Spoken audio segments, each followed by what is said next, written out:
I think it's cute to struggle if you and your man are fresh out of high school, um, and you're like early 20s, and y'all are just cutting your teeth in life, and you're trying to get stabilized. Or maybe even if you're young and y'all just got out of college and y'all have a lot of debt and y'all are trying to find your place in the world and get jobs.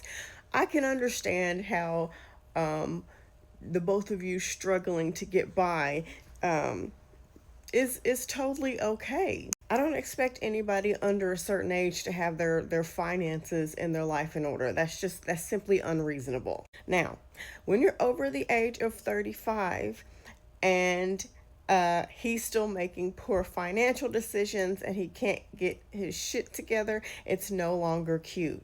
Okay? I want women, especially black women, to elevate.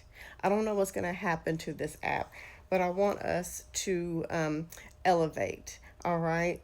I totally understand that you heard of a person who knows a person who knows a person who knows a person who knows a person, or a famous person, and they're telling you the story about how they didn't have two nickels to rub together. They could barely afford to go to the store and buy a banana, and she stuck it out, and now he's rich and they're happy. Those stories are the exception to the rule. That is not the norm, okay? 9 times out of 10, your man is not going to be a go-getter who's going to work hard to change y'all's circumstances. Patriarchy is still trying to convince women, especially black women, that the only way that we can find love and be loved is if we lower our standards to barely low or non-existent. That is definitely not true. Now, I will say this.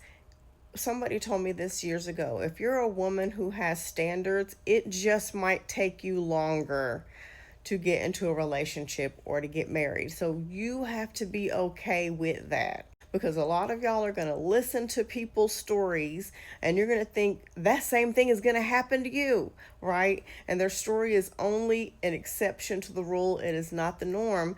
And then you're going to F around and find out, and it's going to be 30 years and you're with a man who's still telling you that he can't get a job because the man is holding him back. You're going to pop out some kids with a man that you have to beg to give you enough money to buy formula. Y'all are going to be together for 25 years and you're still going to be with him because you're stuck on the fact that he has potential that he's never going to use. I get you keep hearing about all these celebrity couples where she stuck it out with him and he had nothing. Your man is not going to be Barack Obama, okay? 9 times out of 10.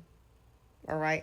Your man is not going to be Keith Lee 9 times out of 10. These stories are rare and they are exceptions to the rule. Most of these men are looking for their meal ticket. They're looking for someone who is desperate and gullible enough to financially support them. Are there some women who have done that and it worked out for them?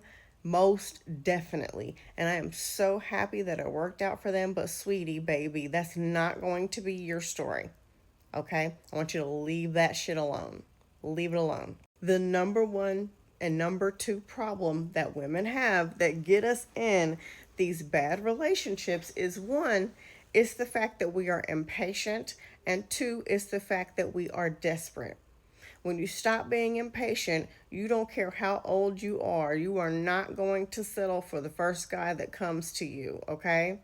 And when you're not desperate, the moment you get into a relationship and he thinks he's going to flip the script on you, you will be out of there. But when you're impatient and you're desperate, you're going to get with the first guy who shows you some attention. And when those red flags start to red flag, you're going to make excuses and you're going to start to stay. I'm going to use my daughter Savannah for an example. She's 17 years old, okay?